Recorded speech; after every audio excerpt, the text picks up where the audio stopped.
Hi everyone, Tze Kean here. I am a Year 3 computer science student on a semester exchange in a joint institute between University Michigan and Shanghai Jiao Tong University in China. So why China?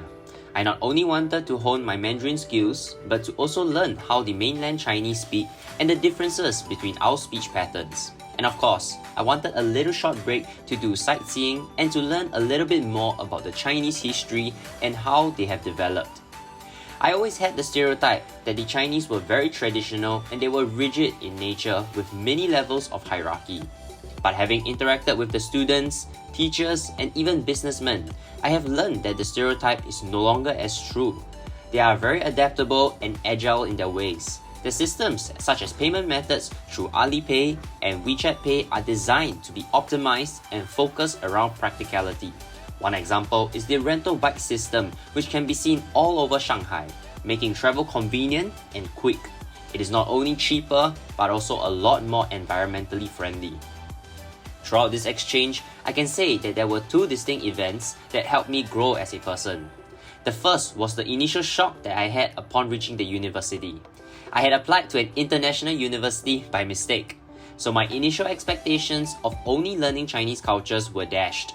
I now had to interact with an international audience: French, Germans, Swedes, Americans, and so many more. I was really taken aback because I didn't know how each culture interacted, and I was really afraid that I wouldn't be able to understand their conversations and jokes. After the sharing circle, I got some advice to keep an open mind and to view the situation in a positive light.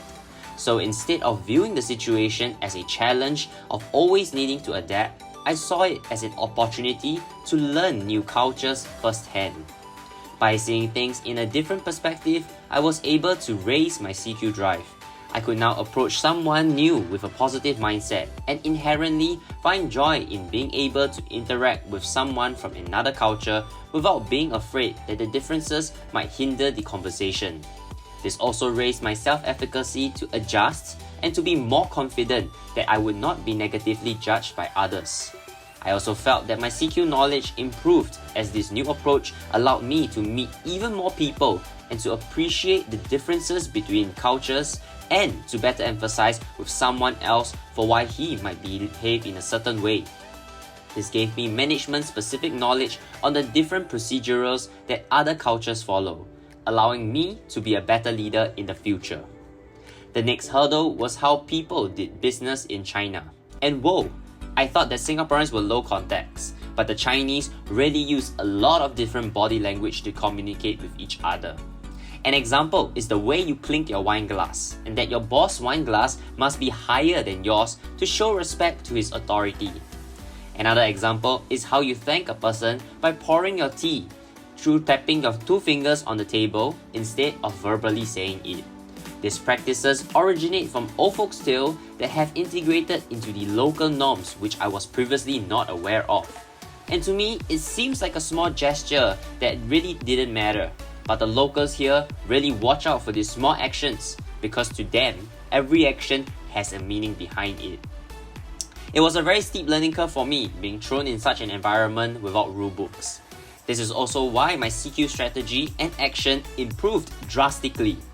Through the mindfulness and reflection at home, I learned that I needed to plan ahead before engaging in a conversation. Other than planning, I learned how to check my biases and to review initial assumptions and to update my mental model when I have a mistaken viewpoint.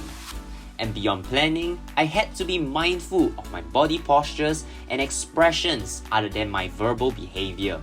It was challenging, but I felt I had become adaptable to many other cultural interactions. The assignment that stretched me the most was to notice my thoughts and emotions.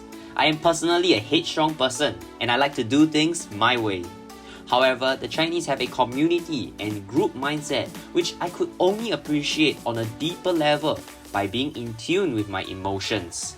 While I had a high CQ drive to be just out there and learn, my CQ action was lacking initially.